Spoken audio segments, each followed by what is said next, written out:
is a Rovan GT360. It's a fairly new model. They just came out with it, and it is a lot of fun. It is very heavy at almost 40 pounds. It is very long. As you can see, it's on a 40-inch desk here, and it is two-stroke. So without further ado, let's see it running. So I sprinkled in some of the highlights of this thing in the unboxing, and you'll see those through the next few clips, but this is the way it comes. I actually reached out to them. The seals were broken. If I would have read the paperwork that came with it, they actually explained that they inspect the entire unit before they ship it out. So they break the seals, look at it, make sure it is what they say it is, and that's actually pretty cool. It comes with this really cool fuel can. You can pre-mix in it, put the oil in one side. It's got some really nice tools. It's packaged a little more loose and wiggly than I thought it would be. I'm sure that truck rolled around a little bit. It does have a little bit of wear on the roll cage, and you can see in the bottom of the box and the sides of the box where it kind of rolled around. There's some more specs. You're welcome to pause it and look at them. Fly Sky receiver comes with a GT3, yeah, what is it, 10 model memory or something like that. So that was pretty cool. Of course, I'll be putting the Noble on it eventually once it gets all broke in and everything. Tires are a little harder than I expected, but it is a very heavy unit. It's what, almost 40 pounds, 39, 40 pounds, and you feel it when you pick it up. But it is cool, and I really like the design of the rims. I like the design of the tires. It held up to my expectations. It's really neat. You know, well packaged, but would have liked to see some more foam around it. Something, you know, they do have a little piece of foam kind of protecting the wheel hexes and things, but probably would have liked to see a little bit more of that, but everything rode fine. And look at that exhaust. Oh my gosh, that's what I seen when I was ordering it. And there's a little bit more. There's your weight. Yeah, 39 pounds, 35 inches long. Yeah, so yeah, it's a big car, and a lot of car here. So I'm having, you know, the typical struggle getting it out of the bag, but hey, it is what it is. So chose to voice over this just because there was a lot of crinkling noise and everything, but there's our first look at it. It's sharp. Gosh, it looks so good. Dual rate shocks, adjustable, you know, two-wheel drive, but that's my style. Love it. Really neat. This roll cage you'll actually unpin. You take I think it's the rear of the shocks off, and you can pull the whole cage right off of it.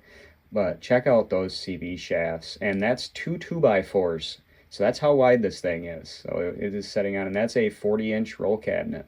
So yeah, it's no joke big. And my friend's 8S Creighton, a couple of pictures with it lined up against that. A little bit longer wheelbase, of course, not nearly as wide, but real comparable in size and weight to that hot rod.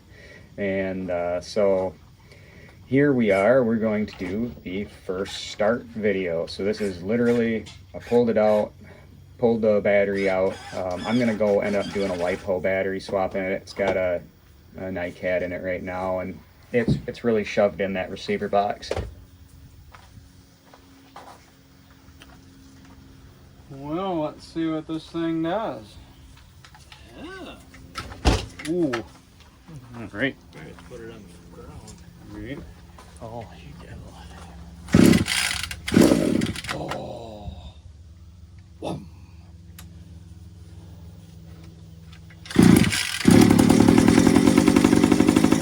Now I'm running on the BP Racing premixed fuel. I'll probably run at least 3 quarts of that through it as I'm breaking it in, and then I'll swap to some recreational gasoline or higher test gasoline for it. Idle's high, but that's all right. It's literally, we're talking first run here, first time it's ran, and we're gonna run it rich for a while and break it in, and a lot of that's what you're gonna see through this video. So it's just us breaking this thing in, running it around, and having a lot of fun with it.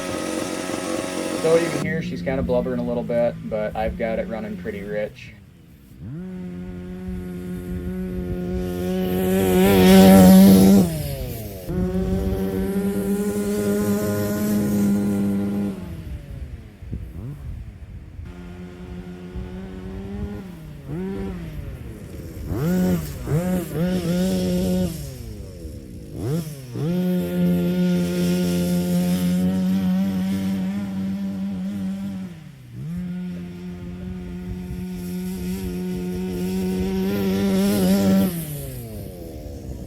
you can tell as the video goes on, it's getting more and more rowdy. Keep leaning it out a little bit more, and it's got a lot to go.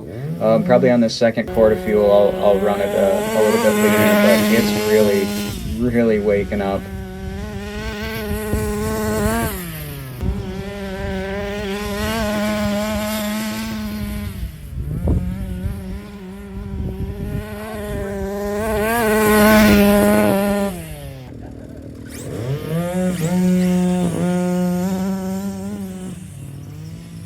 One of the groupies out here with his Creighton 8S, and we just had a blast going around the yard. Of course, he's just playing with me. That thing's wildly fast. It seems really at home playing with these other 5th scale trucks.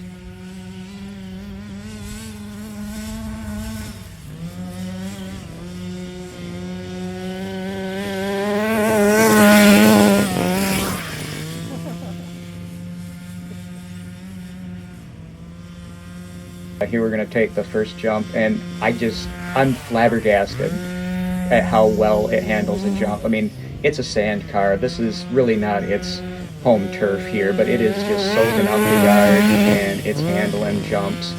And I can't wait to get this thing out next summer, probably in the sand pit. But I mean, it does such a good job.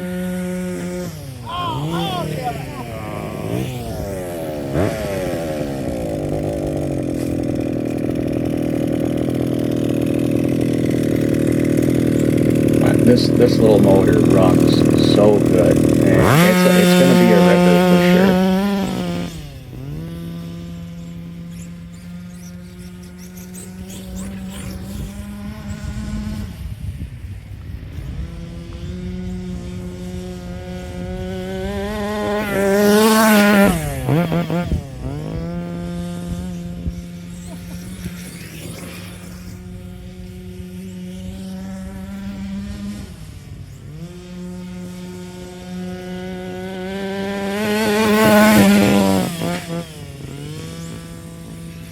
This is when I started getting even more brave with it. So yeah, I mean, I'm surprised at the air control even. The brakes work really good on it. The servo's strong right out of the box. I'll probably upgrade the servo eventually, but there's no need right now.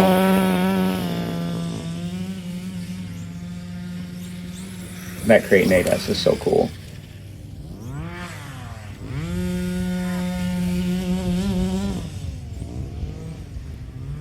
This style, it's a little bit different with me doing a voiceover and things, but there was just so much distraction, so much noise, and I was so focused on driving this thing that I really didn't talk a whole lot when I was driving it.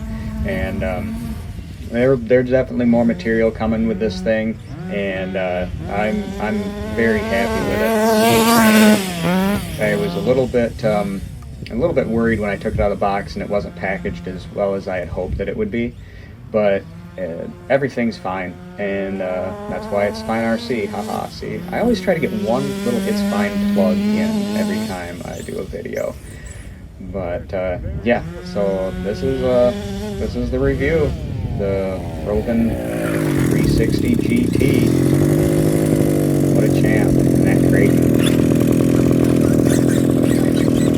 Thanks again, guys. Bye.